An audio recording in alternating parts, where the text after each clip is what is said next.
ಸಿದ್ಧಿಗಳು. ಯೋಗ ಸಿದ್ಧಿಯನ್ನು ವಿವರಿಸುವ ಅಧ್ಯಾಯಕ್ಕೆ ಈಗ ಬಂದಿರುವೆವು. ಸೂತ್ರ 1. ದೇಶಬಂಧಶ್ಚಿತ್ತಸ್ಯ ಧಾರಣಾ. ಧಾರಣವೆಂದರೆ ಚಿತ್ತವನ್ನು ಯಾವುದಾದರೂ ಒಂದು ವಸ್ತುವಿನ ಮೇಲೆ ನಿಲ್ಲಿಸುವುದು. ಧಾರಣವೆಂದರೆ ಮನಸ್ಸನ್ನು ದೇಹದಲ್ಲಿಯೋ ಅಥವಾ ಹೊರಗಡೆಯೋ ಯಾವುದಾದರೊಂದು ವಸ್ತುವಿನ ಮೇಲೆ ನಿಲ್ಲಿಸಿ ಅದೇ ಸ್ಥಿತಿಯಲ್ಲಿಟ್ಟಿರುವುದು. ಸೂತ್ರ 2. ತತ್ರ ಪ್ರತ್ಯಯೈಕತಾನತಾ ಧ್ಯಾನಂ. ಆ ವಸ್ತುವಿನ ಮೇಲೆ ಮನಸ್ಸನ್ನು ನಿರಂತರವಾಗಿ ನಿಲ್ಲಿಸುವುದೇ ಧ್ಯಾನ. ಮನಸ್ಸು ಒಂದೇ ವಸ್ತುವನ್ನು ಅಥವಾ ಯಾವುದೇ ಭಾಗವನ್ನು, ಅಂದರೆ ನೆತ್ತಿ ಅಥವಾ ಹೃದಯವನ್ನು ಯೋಚಿಸಲು ಯತ್ನಿಸುವುದು. ಎಲ್ಲ ಭಾಗಗಳನ್ನೂ ಬಿಟ್ಟು ಆ ಭಾಗದಿಂದ ಮಾತ್ರ ಸಂವೇದನೆಗಳನ್ನು ಸ್ವೀಕರಿಸುವುದರಲ್ಲಿ ಮನಸ್ಸು ಜಯಿಸಿದರೆ ಅದನ್ನು ಧಾರಣವೆನ್ನುವುದು. ಅದೇ ಸ್ಥಿತಿಯಲ್ಲಿ ಮನಸ್ಸು ಕೆಲಕಾಲ ನಿಂತರೆ ಅದೇ ಧ್ಯಾನ. ಸೂತ್ರ 3.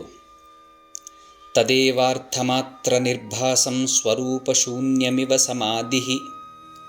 ಎಲ್ಲ ಆಕಾರಗಳನ್ನು ತೊರೆದು ಅರ್ಥದ ಮೇಲೆ ಮಾತ್ರ ಧ್ಯಾನ ಮಾಡಿದರೆ ಅದು ಸಮಾಧಿ. ಧ್ಯಾನದಲ್ಲಿ ಆಕಾರ ಅಥವಾ ಬಾಹ್ಯ ವಸ್ತುವಿನ ರೂಪವನ್ನು ತೊರೆದ ಮೇಲೆ ಇದು ಸಿದ್ಧಿಸುವುದು. ನಾನೀಗ ಒಂದು ಪುಸ್ತಕದ ಮೇಲೆ ಧ್ಯಾನ ಮಾಡುತ್ತಿರುವೆನು ಎಂದು ಇಟ್ಟುಕೊಳ್ಳೋಣ. ಪುಸ್ತಕದ ಮೇಲೆ ನನ್ನ ಮನಸ್ಸು ಕ್ರಮೇಣ ಏಕಾಗ್ರವಾಗುವುದರಲ್ಲಿ ಜಯಿಸಿ ಯಾವ ಆಕಾರದಿಂದಲೂ ವ್ಯಕ್ತವಾಗದ ಆಂತರಿಕ ಸಂವೇದನೆಗಳಿಂದ ಕೂಡಿದ ಅರ್ಥವನ್ನು ಮಾತ್ರ ತಿಳಿದರೆ ಇಂತಹ ಧ್ಯಾನಕ್ಕೆ ಸಮಾಧಿ ಎಂದು ಹೆಸರು. ಸೂತ್ರ 4. ತ್ರಯಮೇಕತ್ರ ಸಂಯಮಃ. ಈ ಮೂರನ್ನೂ ಒಂದು ವಸ್ತುವಿಗಾಗಿ ಅಭ್ಯಾಸ ಮಾಡಿದಾಗ ಅದು ಸಂಯಮ. ಯಾವುದಾದರೂ ಒಂದು ವಸ್ತುವಿನ ಮೇಲೆ ತನ್ನ ಮನಸ್ಸನ್ನು ನಿರ್ದೇಶಿಸಿ ಅಲ್ಲೇ ಕೇಂದ್ರೀಕರಿಸಿ ದೀರ್ಘಕಾಲ ನಿಲ್ಲಿಸಿ ವಸ್ತುವನ್ನು ಒಳಭಾಗದಿಂದ ಬೇರ್ಪಡಿಸಿದರೆ ಇದು ಸಂಯಮ. ಧಾರಣ, ಧ್ಯಾನ, ಸಮಾಧಿ ಇವು ಒಂದಾದ ಮೇಲೊಂದು ಬರುವವು. ವಸ್ತುವಿನ ಆಕಾರ ಮಾಯವಾಗಿ ಅದರ ಅರ್ಥ ಮಾತ್ರ ಉಳಿಯುತ್ತದೆ. ಸೂತ್ರ 5. ತಜ್ಜಯಾತ್ ಪ್ರಜ್ಞಾ ಲೋಕಃ. ಅದನ್ನು ಜಯಿಸುವುದರ ಮೂಲಕ ಜ್ಞಾನವು ಲಭಿಸುವುದು. ಸಂಯಮದಲ್ಲಿ ಸಿದ್ಧಿ ಪಡೆದ ಮೇಲೆ ಎಲ್ಲ ಶಕ್ತಿಗಳು ಅವನ ವಶವಾಗುವವು. ಇದೇ ಯೋಗಿಯ ಅತ್ಯುತ್ತಮವಾದ ಉಪಕರಣ. ಜ್ಞಾನದ ವಿಷಯಗಳು ಅನಂತವಾಗಿವೆ. ಅವು ಸ್ಥೂಲ, ಸ್ಥೂಲತರ, ಸ್ಥೂಲತಮ, ಸೂಕ್ಷ್ಮತರ, ಸೂಕ್ಷ್ಮತಮ ಇತ್ಯಾದಿಯಾಗಿ ವಿಭಾಗಿಸಲ್ಪಟ್ಟಿರುವವು. ಸಂಯಮವನ್ನು ಮೊದಲು ಸ್ಥೂಲ ವಸ್ತುವಿನ ಮೇಲೆ ಪ್ರಯೋಗಿಸಬೇಕು. ಸ್ಥೂಲ ವಸ್ತುವಿನ ಜ್ಞಾನ ಬಂದ ಮೇಲೆ ನಿಧಾನವಾಗಿ ಕ್ರಮೇಣ ಅದನ್ನು ಸೂಕ್ಷ್ಮ ವಸ್ತುಗಳ ಕಡೆಗೆ ತಿರುಗಿಸಬೇಕು. ಸೂತ್ರ 6. ತಸ್ಯ ಭೂಮಿಷು ವಿನಿಯೋಗಃ. ಅದನ್ನು ಹಂತ ಹಂತವಾಗಿ ಉಪಯೋಗಿಸಬೇಕು. ಬಹಳ ವೇಗವಾಗಿ ಹೋಗಲು ಪ್ರಯತ್ನಿಸದಂತೆ ಇರಲು ಇದೊಂದು ಎಚ್ಚರಿಕೆ. ಸೂತ್ರ 7. ತ್ರಯಮಂತರಂಗಂ ಪೂರ್ವೇಭ್ಯಃ. ಈ ಮೂರು ಹಿಂದಿನವುಗಳಿಗಿಂತ ಆಂತರಿಕವಾದವುಗಳು. ಇದಕ್ಕೆ ಮುಂಚೆ ಪ್ರತ್ಯಾಹಾರ, ಪ್ರಾಣಾಯಾಮ, ಆಸನ, ಯಮ ಮತ್ತು ನಿಯಮಗಳು ಇದ್ದವು. ಇವು ಧ್ಯಾನ, ಧಾರಣ ಮತ್ತು ಸಮಾಧಿಯ ಹೊರಭಾಗ. ಇವುಗಳನ್ನು ಪಡೆದ ಮೇಲೆ ಒಬ್ಬನು ಸರ್ವಜ್ಞತ್ವ ಅಥವಾ ಸರ್ವಶಕ್ತಿತ್ವವನ್ನು ಪಡೆಯಬಹುದು. ಆದರೆ ಇದು ಮೋಕ್ಷವಾಗುವುದಿಲ್ಲ. ಈ ಮೂರು ಮನಸ್ಸನ್ನು ನಿರ್ವಿಕಲ್ಪ ಮಾಡಲಾರವು.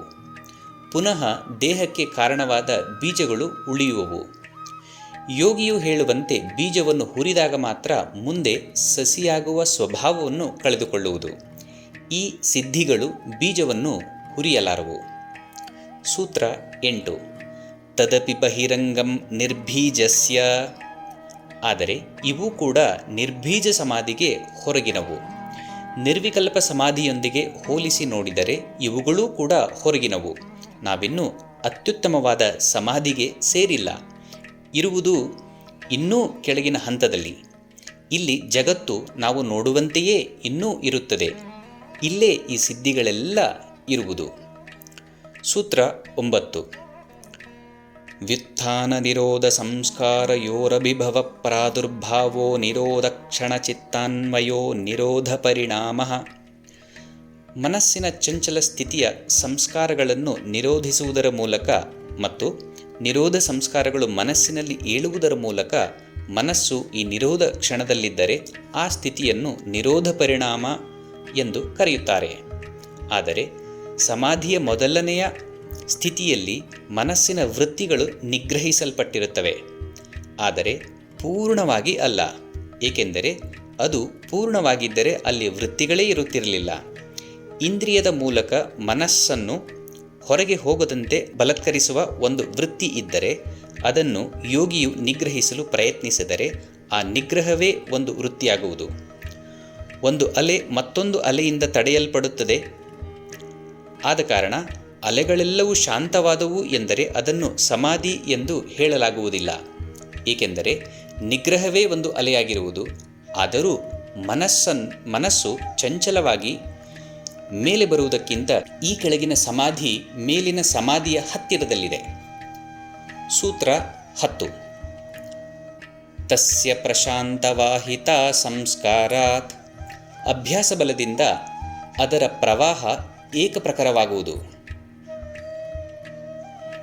ಏಕಪ್ರಕಾರವಾಗಿ ಹರಿಯುವ ಮನಸ್ಸಿನ ಈ ನಿಗ್ರಹ ದಿನದಿನವೂ ಅಭ್ಯಾಸ ಮಾಡಿದಂತೆ ಸ್ಥಿರವಾಗುವುದು.